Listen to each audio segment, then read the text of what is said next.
As provas. As provas. Danilo, o que pensas? Podemos abrir agora para as questões? Claro. Eu queria iniciar, enquanto as pessoas esquentam aí, a partir de ver se eu compreendi bem a questão da prova.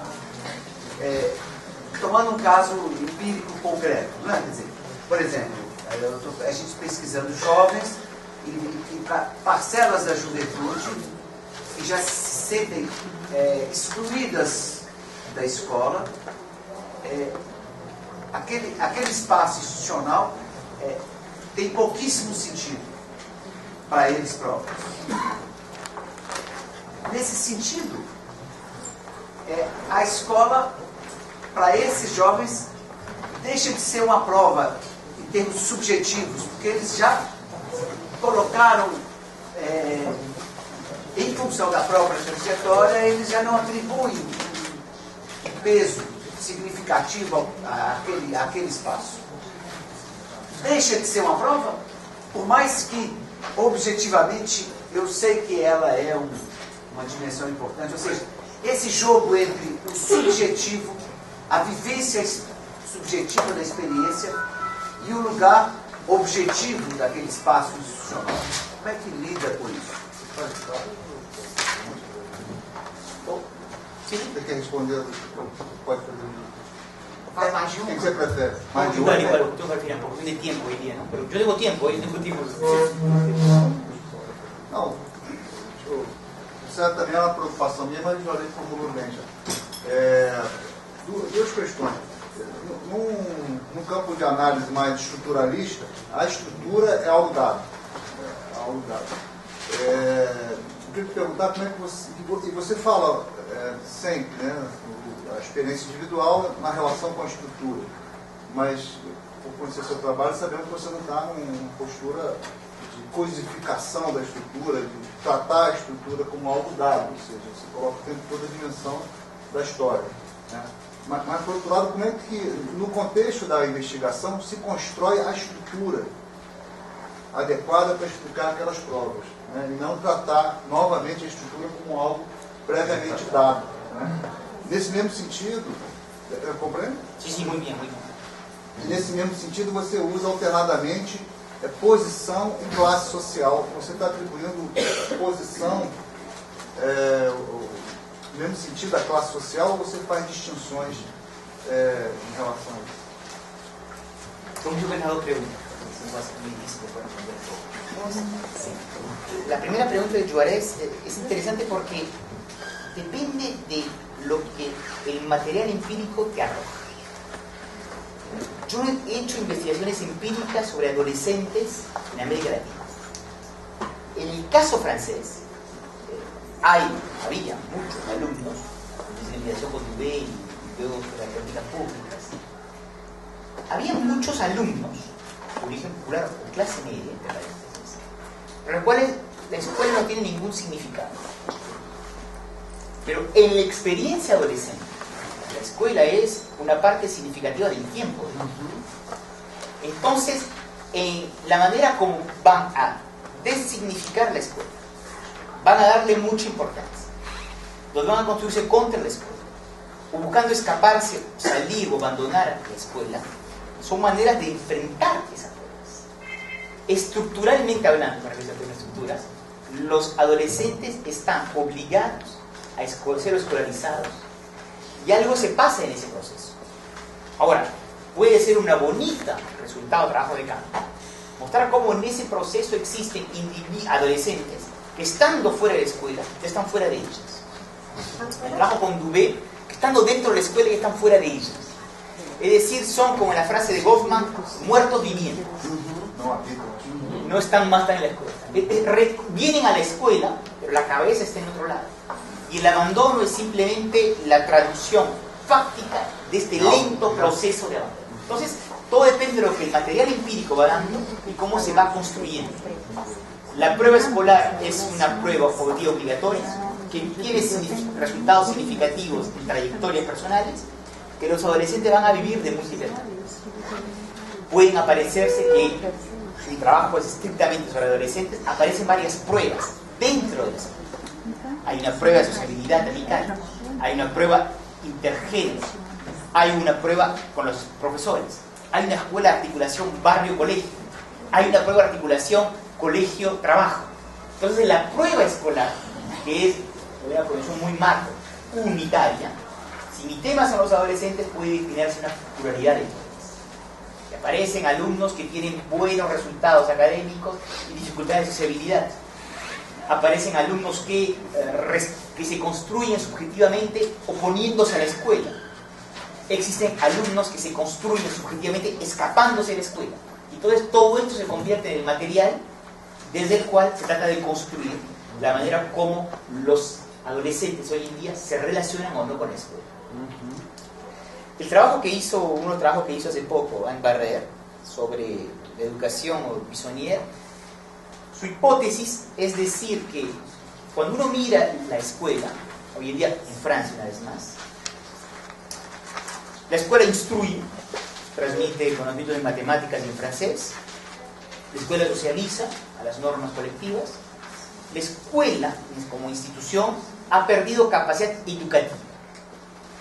No transmite más un ideal de sujeto y sobre todo no enfrenta más a los adolescentes a pruebas que son significativas.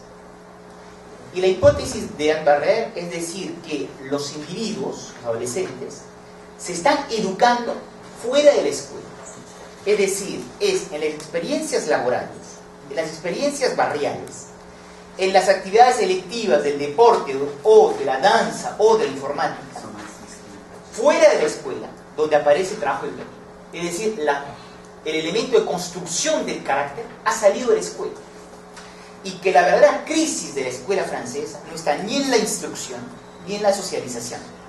Está en la educación, en el sentido, ese conjunto de pruebas difíciles que forjan el carácter. La escuela se ha vuelto algo absurdo. Y la única prueba que al final de la cual la escuela forja el carácter es el simple éxito o fracaso económico, académico. Mientras que todas las otras, mientras que la escuela tradicionalmente fue un lugar educativo porque exigía cosas difíciles a los adolescentes, a través de los cuales se forjaba el carácter. La educación ha salido de la escuela. Entonces, como el dispositivo de pruebas puede dar cuenta de manera distinta de las experiencias adolescentes. A la pregunta de Carrano, son muy bonitas las dos preguntas. Voy a tratar de ser lo más preciso posible para que comprendamos. Me encantó la fórmula, la estructura es algo dado. Algo dado quiere decir que es una construcción intelectual previa. Y la pregunta te podría decir, ¿quién construyó y de qué manera esas estructuras? Es un relato analítico, construida en el cual una técnica de investigación dijo que el Estado, que el mercado, la relación de capital-trabajo, eran estructuras.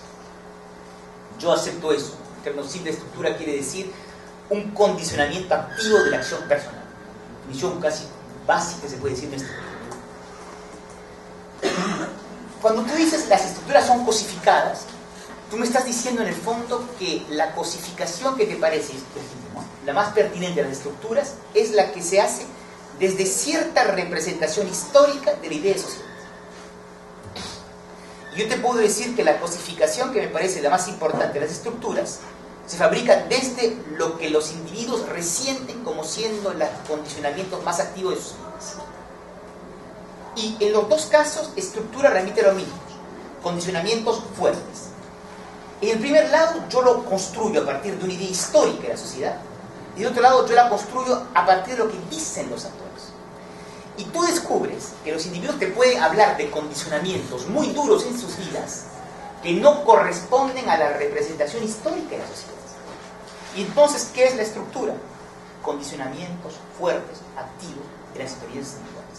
Es una cosa muy simple. En el caso chileno, por ejemplo, observamos, digo el caso chileno porque puedo hacer la hipótesis que tal vez tenga más resonancia lo que pasa en Brasil.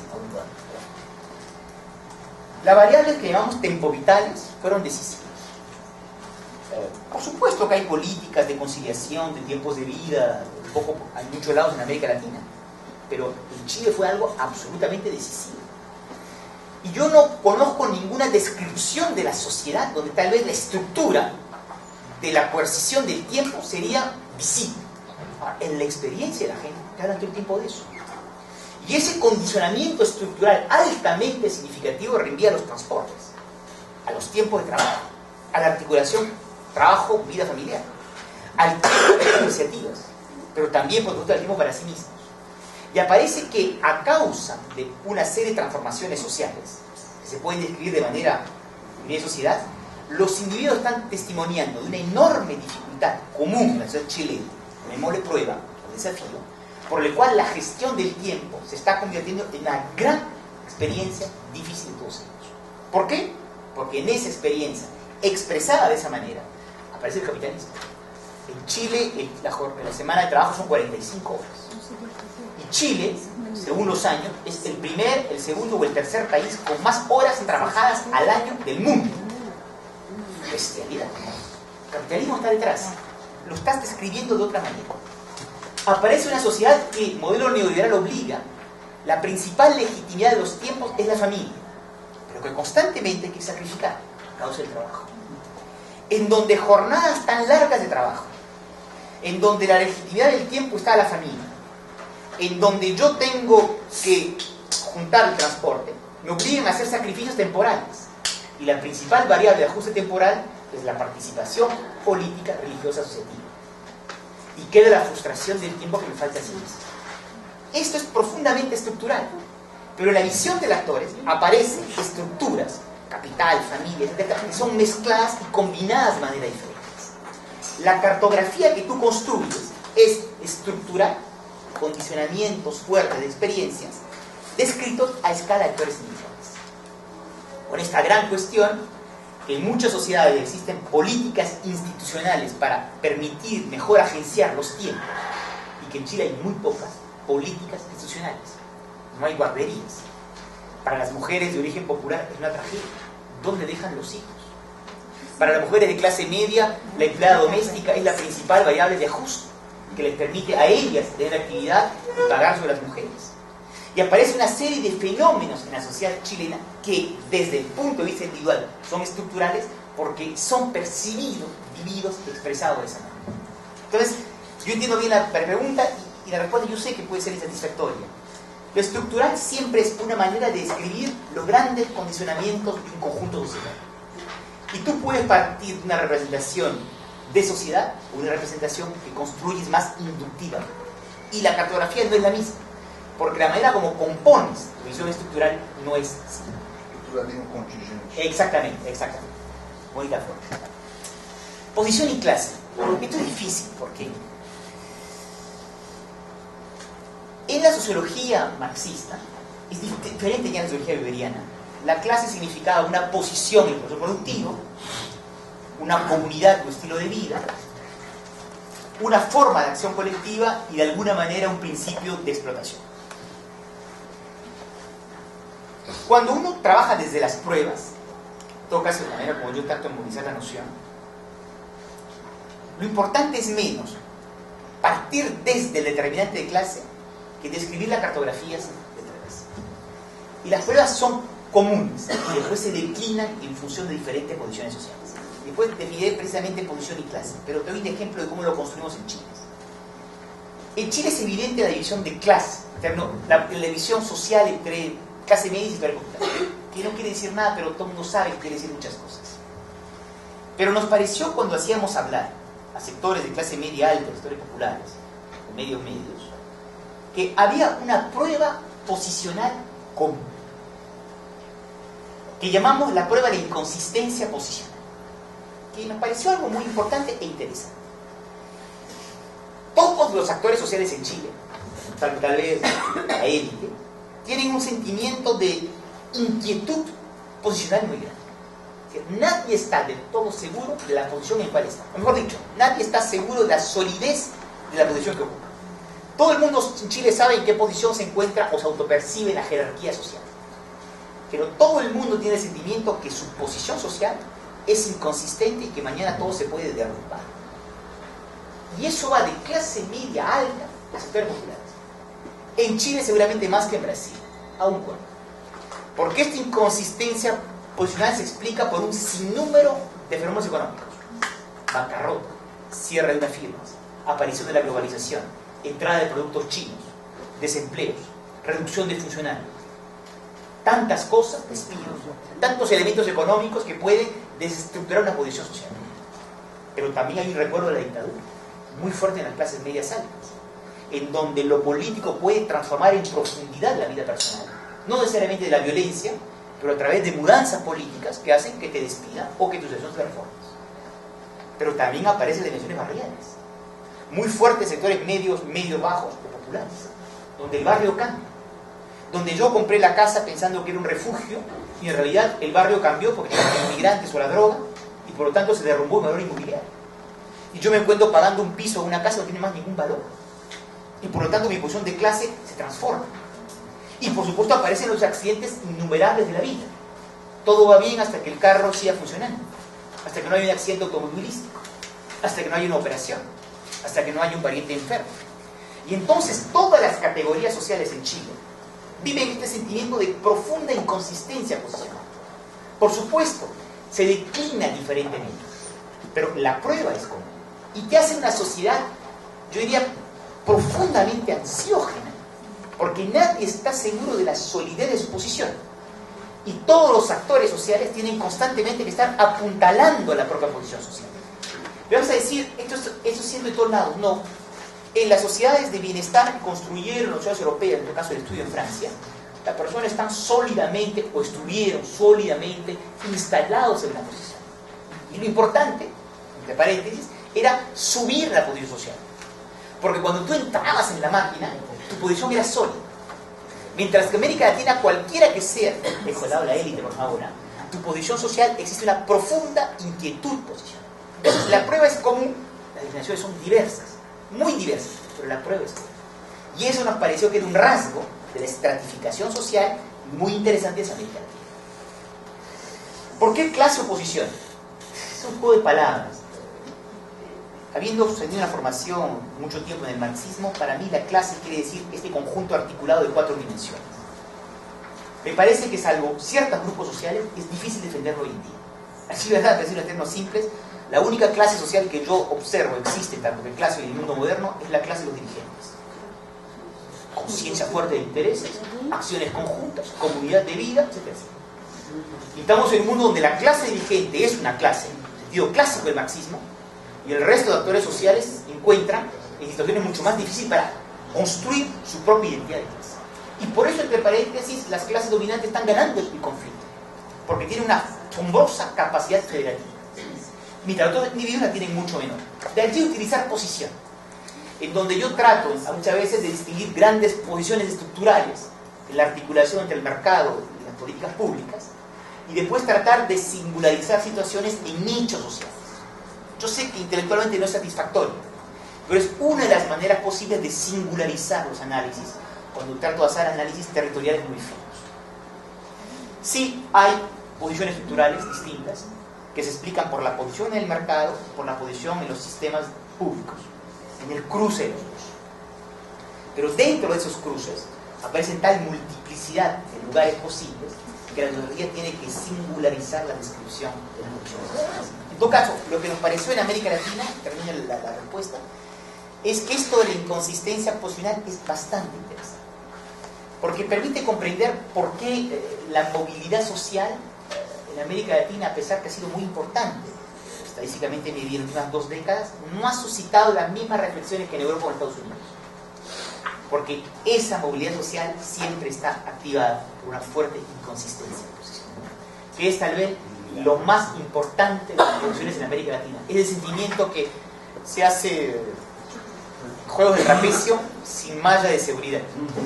Mientras no resbalas todo va bien, pero cuando resbalas no hay malla de seguridad. Es sin redes, exactamente. Y de ahí la importancia de las redes. Es decir, hay que construir del capital social individual, trabajando sus redes, esos soportes institucionales que no existen en otras sociedades. Hablaré de eso en la conferencia esta tarde. Mucho de eso.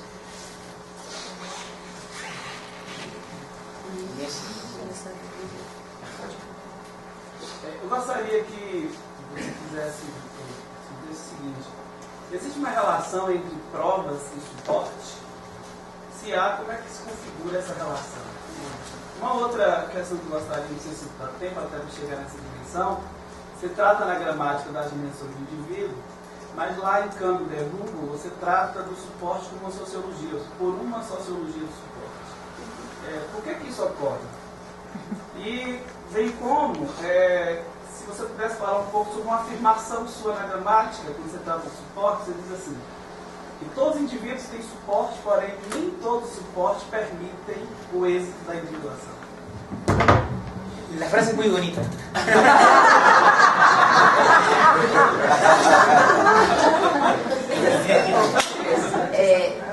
Eu tenho pensado que uma tarefa da sociologia para os indivíduos talvez possa ser dar conta de descrever e analisar um pouco as suas tensões no mundo.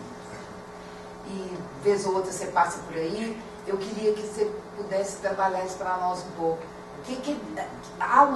Eu penso que há uma distinção entre prova e tensão, ou não há. E o que você acha dessa ideia? Tem trabalhado muito isso com os estudantes. Nós temos que buscar as tensões que estão postas nas coisas, nessa perspectiva. Enfim, tensão e prova. Perdão.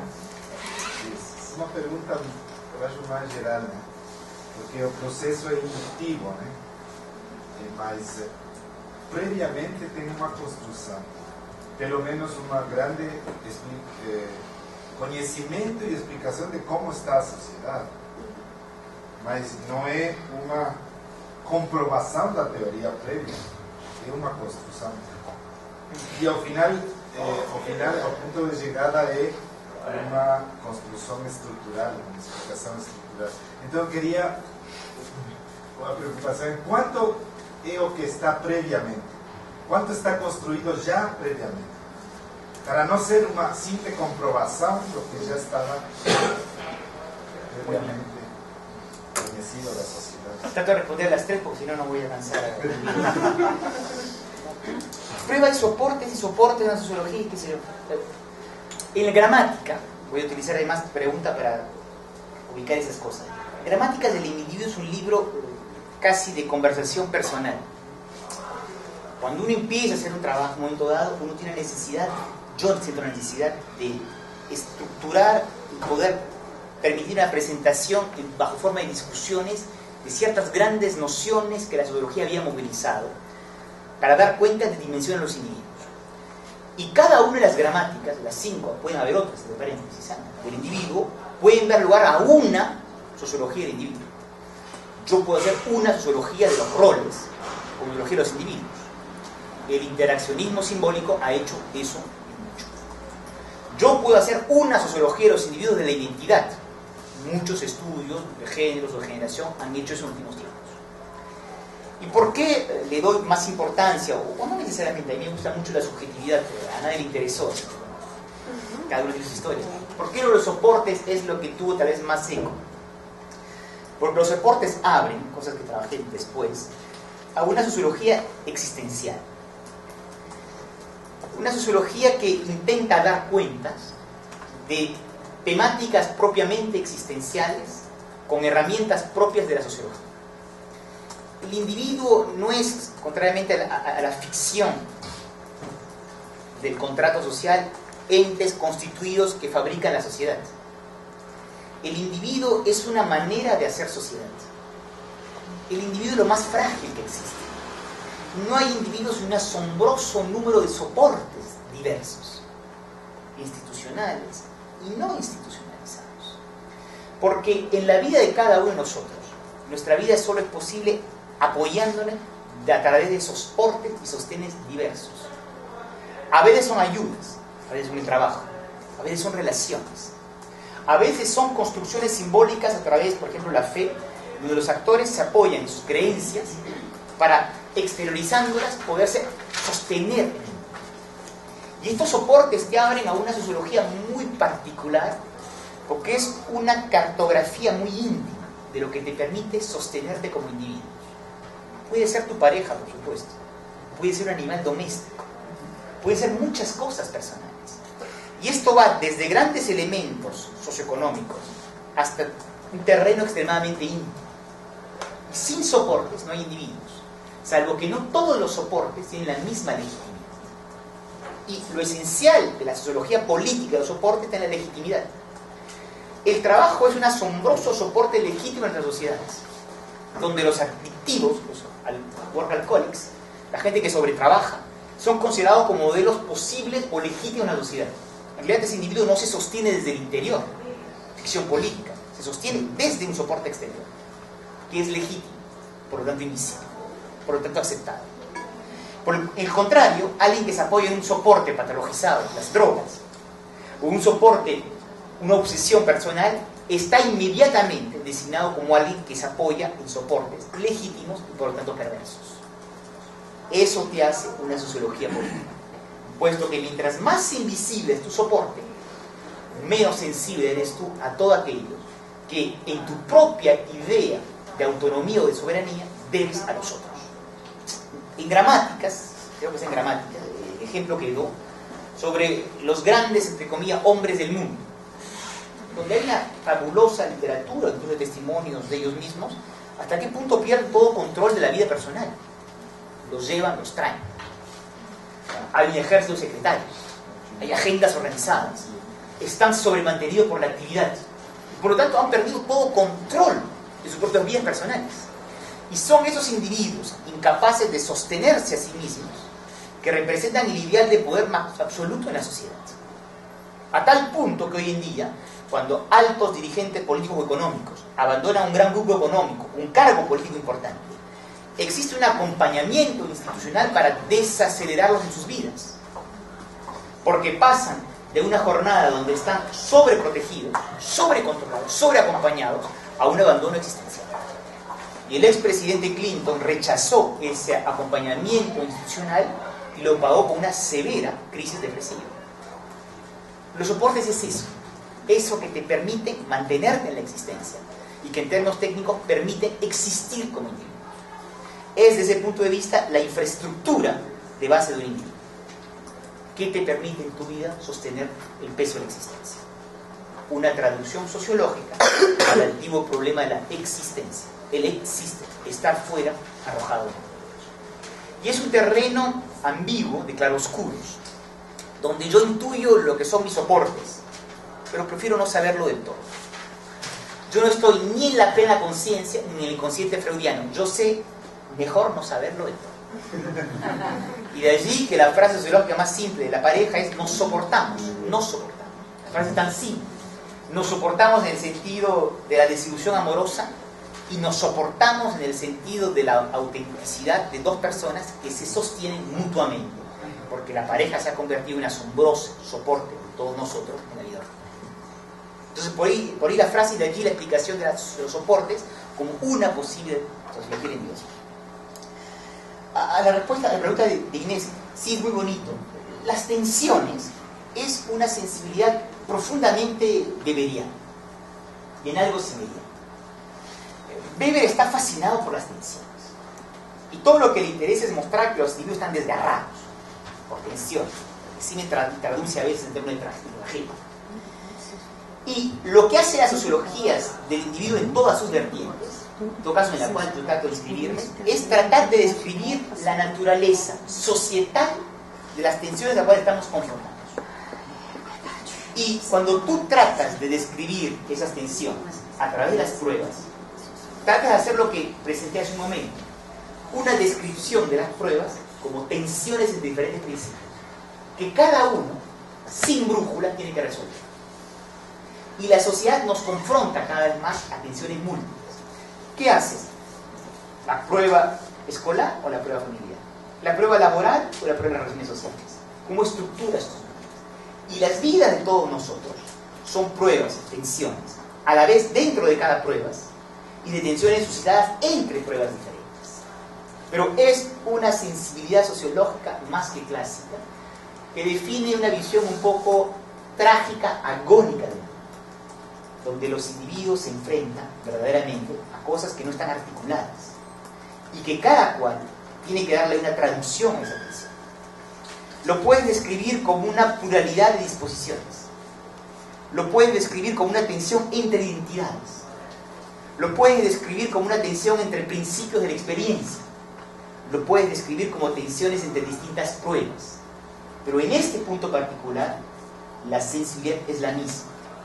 Para describir las sociedades contemporáneas, tenemos que describir el trabajo que los individuos realizan cuando enfrentan tensiones societalmente producidas. Y nosotros nos singularizamos personalmente a través de las respuestas distintas que damos a pruebas comunes.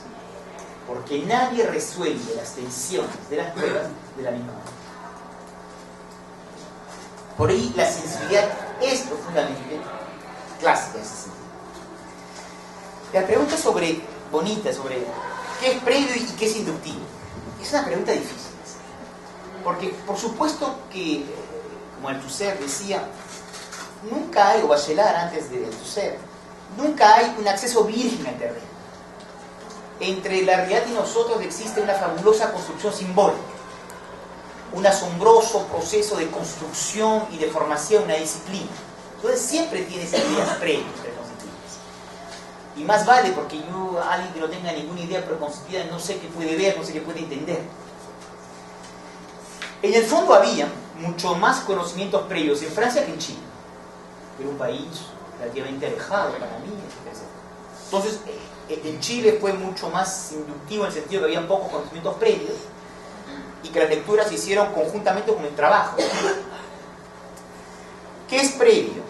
Una problemática, la individuación, una inquietud metodológica y ciertos conocimientos compartidos que todo sociólogo posee.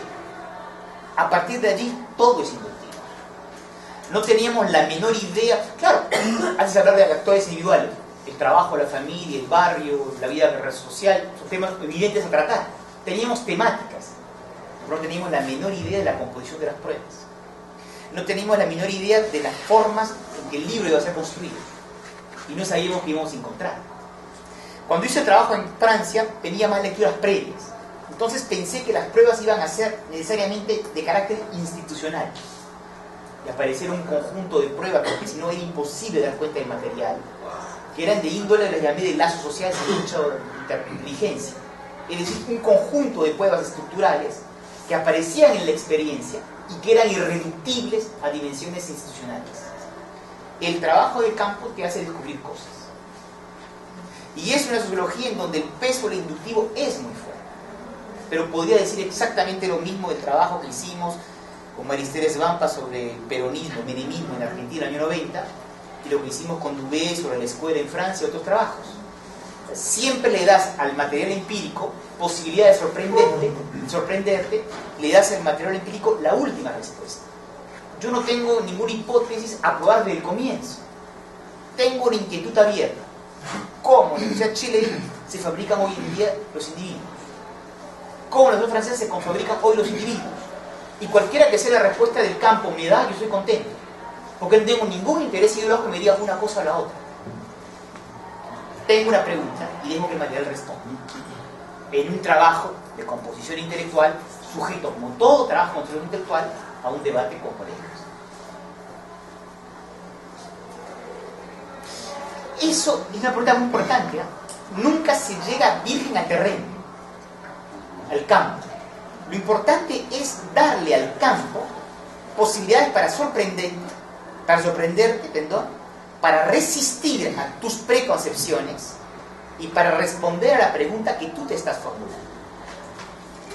De allí que eso de hacer el trabajo cualitativo con hipótesis no me parece lo más interesante necesariamente, porque cierras demasiado el momento de la imaginación, circunscribes demasiado. Hay que hacer hipótesis en un cuestionario, es indispensable, no partes para cualquier lado. En el trabajo cualitativo tú puedes dejar durante mucho más tiempo al trabajo de campo la posibilidad de irte sorprendiendo con nuevas preguntas y nuevas respuestas. Y si eres honesto, tú no tienes nada que demostrar. Vas a tratar de describir de la manera la más elaborada intelectualmente lo que el material te está diciendo. Ese es el punto de esto.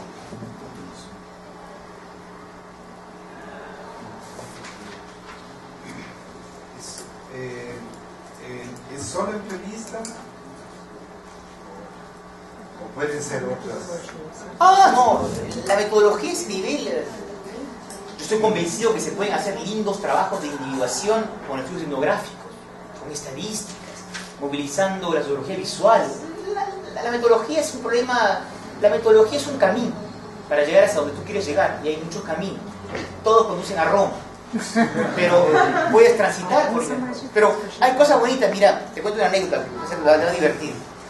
En los años 80 en Quebec, en Canadá, en Montreal, un sociólogo, Robert Sévigny, que trabajaba en historias de vida, que son antecesores de este tipo de sociologías, se le ocurrió hacer etnografías en profundidad de individuos en el mundo. Entonces el dispositivo que ideó, Robert, muy agradable, Robert Sévigny, era un sociólogo, llegaba a las 7 de la mañana a la casa de alguien, se iba a las 9 de la noche. Y pasaba el día con las personas.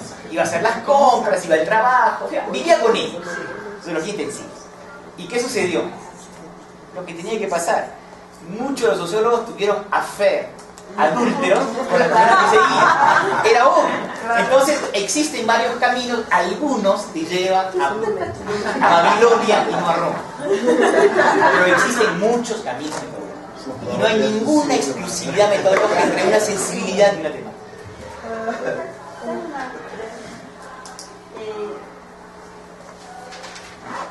Vos decías que lo importante es la pregunta. A veces ocurre, o por lo menos a mí me ha ocurrido, que ingreso con una pregunta al campo y el campo me cambia la pregunta. A veces uno se angustia e interpreta eso como un problema de falta de rigor metodológico. Pero yo prefería hacerle caso al campo y cambié la pregunta. En esta sociología, me parece que la pregunta es siempre la misma, es la fabricación del individuo por la sociedad, una sociedad particular en un momento histórico determinado. ¿Es posible que la pregunta sea formulada de otra manera? Digo, Sí y no. Sí primero y después no. Sí, cuando partí en Francia, intuitivamente, dadas las lecturas previas, pensé que la respuesta iba a ser mucho más institucionalizada. Es decir, que iba a encontrar una variante empírica del individualismo institucional. Y fue necesario inventar, entre comillas, la noción de pruebas, porque aparecían dimensiones que escapaban al ámbito institucional. No en el sentido que una pregunta formulada de manera tan amplia, que te da tal campo de interpretación posible, es difícilmente denegada por los hechos. Pero lo que tú vas a llenar es totalmente abierto. Yo no veo cómo el material empírico podría decirte que los individuos que estás observando no están fabricados por esa sociedad. De allí la respuesta no. La respuesta sí. Las respuestas que puede dar ese fenómeno pueden ser enormemente diferentes. Yo haría eso en una sociedad muy ritualizada. Por ejemplo, voy a obtener que las formas que debo distinguir las pruebas tienen tal vez que pasar por una descripción de rituales y por lo tanto por códigos de codificación, y tal vez cambiar mi metodología para hacer más observaciones de lo que pensaba mi dispositivo. Esas cosas pueden aparecer. Y después, una vez más, las cosas aparecen en el material realmente inductivo. Y los libros, los dos trabajos que existen, tocan temas o abordan dimensiones o le dan peso a dimensiones que ciertas sociologías más institucionalizadas, más inscritas en la disciplina, no le dan la importancia que merece. Doy un ejemplo de lo comprendido. La prueba del trabajo es evidente en Chile, como en tantas sociedades latinoamericanas, un país donde se trabaja tanto. Hay muchas cosas que son previsibles. Aparecen cosas que lo son un tanto menos. Los chilenos tienen una poliactividad, es decir, hacen muchos trabajos de manera secuencial o simultánea, lo cual hace que la conciencia de clase se debilita, porque muchos sectores tienen varios trabajos al mismo momento. Y lo importante en Chile es menos la identidad profesional que la actividad misma del trabajo, la pega. Y después apareció una cosa que es muy fuerte, que en el conocimiento por la literatura que he hecho en Chile no ha sido tratado como se debe por los sociólogos chilenos, que es el tema que los chilenos llaman el chaqueteo. Es decir, las críticas y las rencillas, las envidias, el chisme, el que me desarruchan el piso en el mundo del trabajo. Absoluta dimensión. ¿Existe en todos lados? Sí, pero en la sociedad chilena fue asombrosamente fuerte. fruto de una sociedad neoliberal que incrementó la competitividad en el mundo del trabajo, que desprotegió a los trabajadores y donde ese chaqueteo expresa en el fondo la imposibilidad de problematizar de manera conflictiva las jerarquías sociales que te conducen a pelearte todo el tiempo con el colega. El chaqueteo es algo que aparece intuitivamente y que le da al mundo del trabajo una importancia decisiva en la experiencia de los chilenos. Pero el chaqueteo también se explica porque en Chile los chilenos pasan un número asombroso de horas por la semana en el trabajo.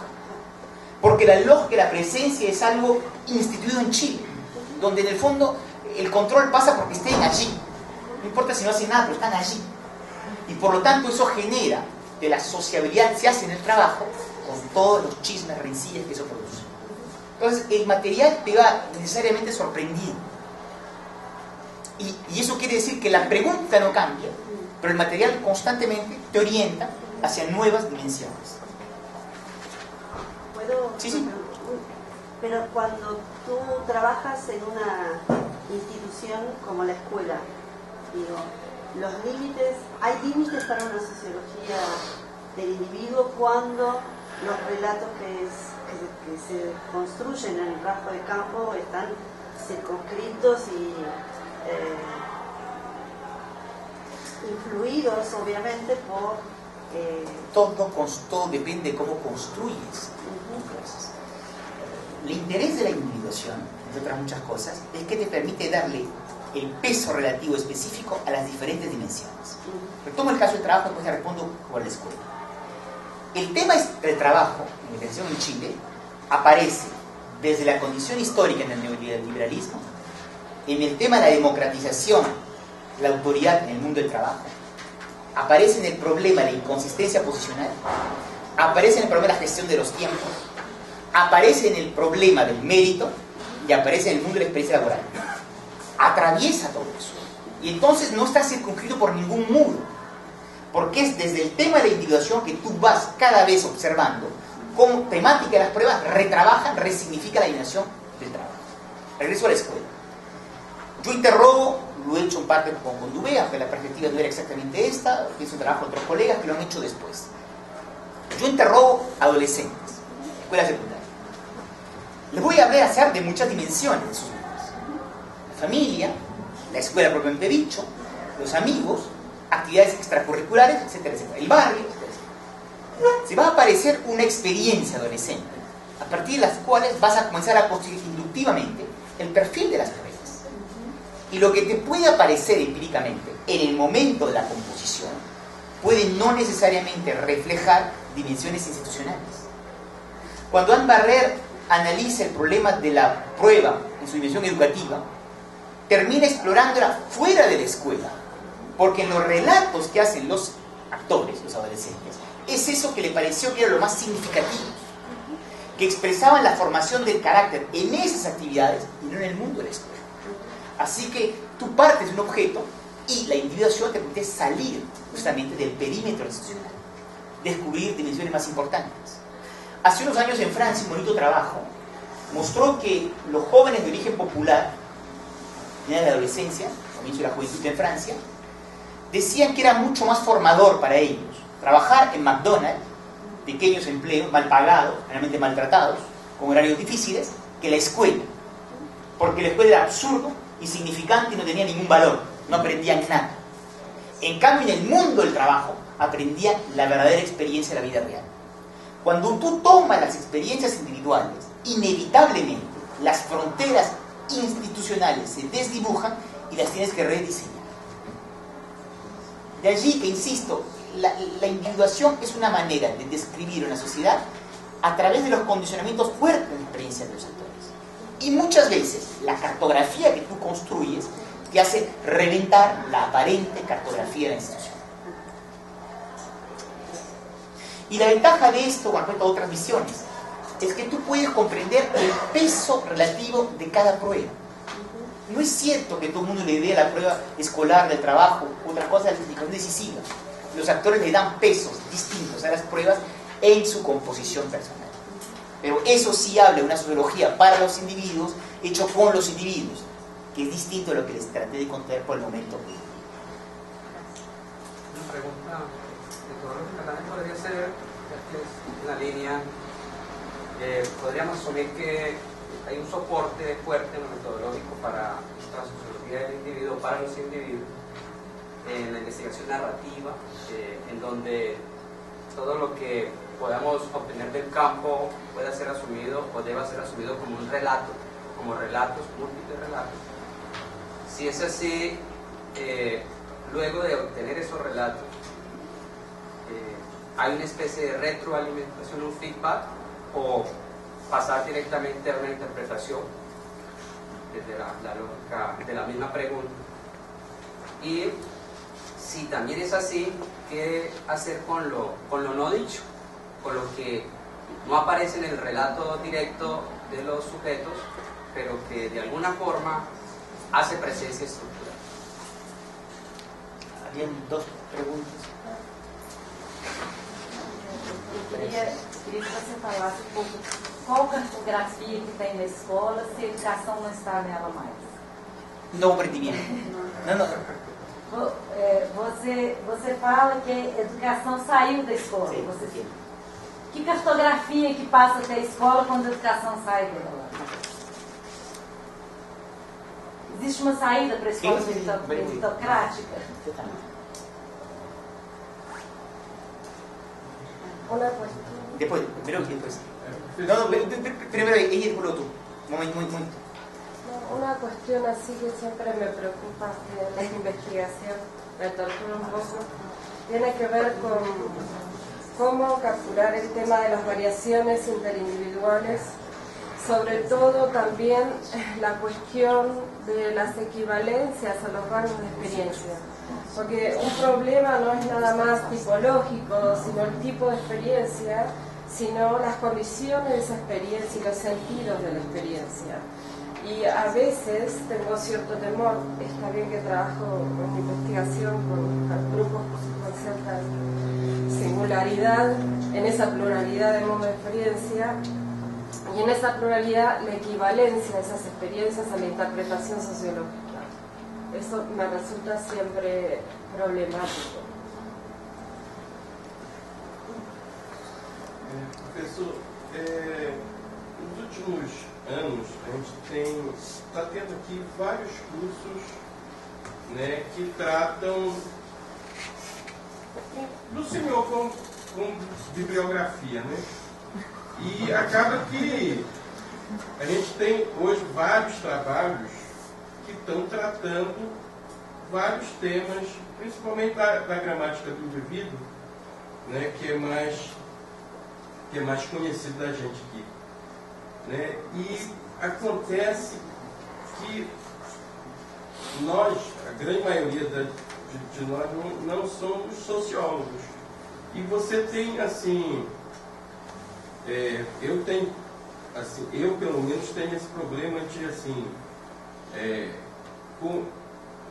como trabalhar como diletante em algo que você não conhece bem, né? E acabar fazendo apropriações indevidas, sabe? Então, eu já vi vários trabalhos aqui trabalhando com identidade. Essas dimensões são mais simples: identidade, subjetividade, né, o papel, mas suporte e respeito, assim, a gente não vê muito trabalho, até pesquisando sobre esses temas, para ver como é que esses conceitos, esses construtos são aplicados, né, numa situação, num problema de pesquisa, como essas coisas são trabalhadas. Queria saber se você tem exemplos disso, assim, alguns artigos, alguma coisa assim. E eu queria saber, que você falasse um pouquinho sobre as relações entre essas dimensões, né? Como suporte, relação com identidade, relação com dessas dimensões. Se você der conta de falar tudo isso. É outro curso. No. Comienzo con la primera pregunta, sobre la cuestión narrativa. Hay un giro narrativo muy importante en la sociología americana hace 30 años, es casi una tendencia mainstream, donde lo que interesa a los americanos es decir que el rol fue una manera de describir la previsibilidad de situaciones y que hay que ampliar el espectro para introducir los scripts, los diferentes escenarios escritos. Y que en la vida social nosotros siempre comprendemos las situaciones desde scripts, ya más o menos escritos, preescritos, que nos estructuran la comprensión de los fenómenos. Todos los relatos tienen estructura, salvo que las entrevistas que tratamos de hacer sobre la individuación apuntaban al contrario a desorganizar los relatos constituidos, a poner a las personas a tratar de hablarnos de cosas que eran dilemáticas o difíciles para ellas. Se podría hacer, por supuesto, después análisis narrativos de los tipos de entrevistas que hicimos. No es lo que nosotros tratamos. Nos interesó mucho más, o me interesó mucho más a mí, que tenía ese cátedra, la doble escucha, que la manera como los individuos cuentan sus vidas y la relación a ellos mismos no es la misma en Francia y en Chile. Un día otra vez escribiré un pequeño texto sobre esta especificidad narrativa sobre sí. ¿Y qué les hace con lo no dicho? Es interesante porque, como dijiste, tu formación es de psicólogo. Los psicólogos siempre interpretan lo que los actores no dicen. Y los sociólogos, del pacto, solo interpretamos lo que los actores dicen. Por supuesto, una vez que he dicho eso, pequeña defensa disciplinaria, es más complicado. Hay cosas que los actores no dicen, pero que tú puedes legítimamente contextualizar. Un ejemplo simple. Las personas cuentan que en tal periodo de sus vidas siempre consiguieron rápidamente trabajos y que ahí les duró 1 o 2 años. En realidad te están diciendo, sin ser necesariamente conscientes, que esos 2 años coinciden con un periodo de fuerte depresión económica, que explica estructuralmente lo que el actor está diciendo sin ser conscientes. A veces los actores te dicen, caramba, mi vida cambió, como le dije hace unos días, porque me faltó un medio punto en el examen. Medio punto y yo no era obrero descalificado de un sector industrial en crisis. Medio. En realidad todos sabemos que ese medio punto se juega un número asombroso de condicionamientos sociales, culturales y demás. Entonces, en lo no dicho, tú lo puedes interpretar en el sentido que son efectos estructurales percibidos de otra manera por el actor. Pero yo jamás me permito decir algo que el actor no ha dicho. Y cuando trabajábamos en un grupo con François Dubé, en la investigación sobre la escuela, había al comienzo con nosotros un psicoanalista, con amigos de nosotros. Y fue asombroso porque hicimos centenares de grupos de reunión, de trabajo colectivo, y el psicoanalista se quedó interpretando la segunda sesión de uno de los grupos, pero no de lo que los chicos habían dicho, sino de lo que no se había dicho en la sesión. Y yo estaba literalmente fascinado y aterrado. Porque en realidad justamente le permitía con enorme libertad la enunciación afirmar ciertas cosas. Hacer hablar el silencio de alguien siempre es muy delicado. Y en todo caso, en un pacto metodológico de una investigación por entrevistas, tú no tienes el derecho de hacer eso. En los pocos momentos donde nos permitimos esas licencias, queda muy claro que es una impresión subjetiva, en un momento de la intervención de la entrevista, que la persona tuvo lágrimas o la persona tuvo silencios.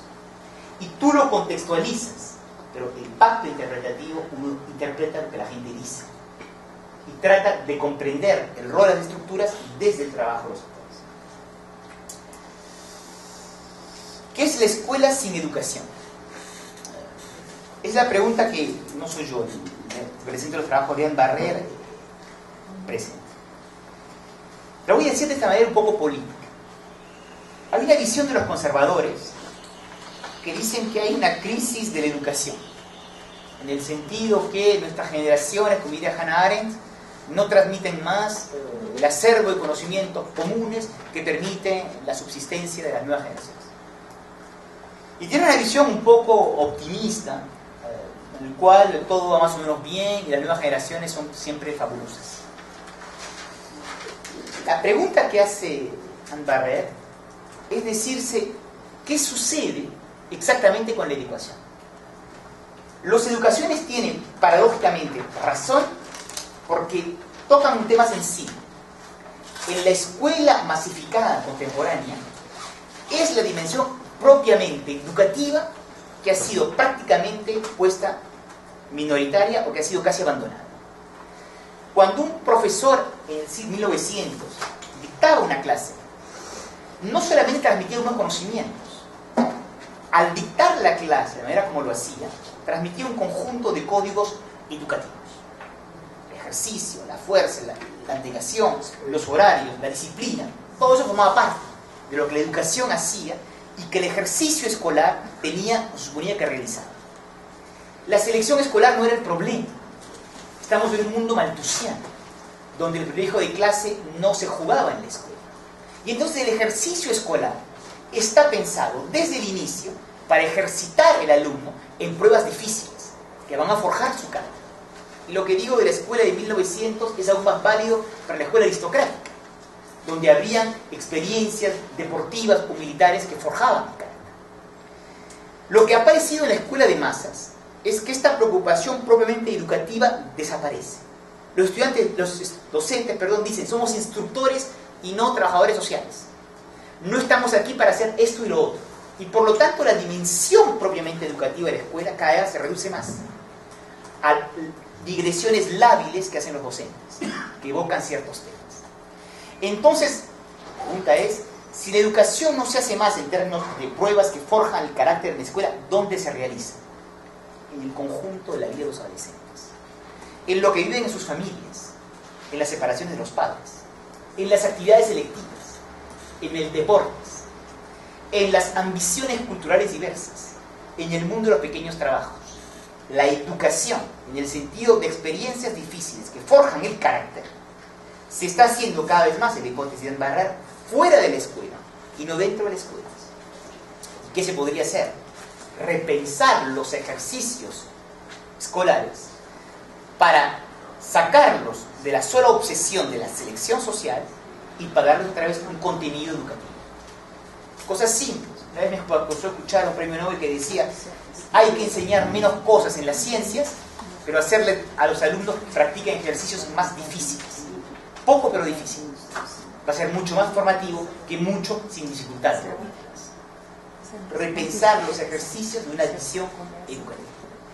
Y de alguna manera la crisis, la más importante de la escuela contemporánea, la pone en este diagnóstico, no se encuentra en que los niveles de competencia lingüística, de lectura, matemáticas han bajado. Tal vez han aumentado en informática. La verdadera crisis se encuentra en que la escuela no forma más caracteres. Yo no sé si forjo realmente sociólogo cuando doy clases, pero la dimensión educativa que la universidad tuvo me sigue pareciendo algo realmente importante y significativo. Y eso es algo que desgraciadamente se ha perdido. De ahí el balance que ya hace. No es que haya una crisis de la civilización. Los jóvenes están autoeducando a través de pruebas disímiles fuera del ámbito institucional. Y la pregunta fundamental es que hay o no que reinstitucionalizar la educación que fuerte determina las nuevas generaciones.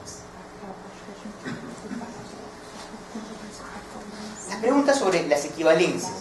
Bonita pregunta y voy a tratar de responderlo de esta manera.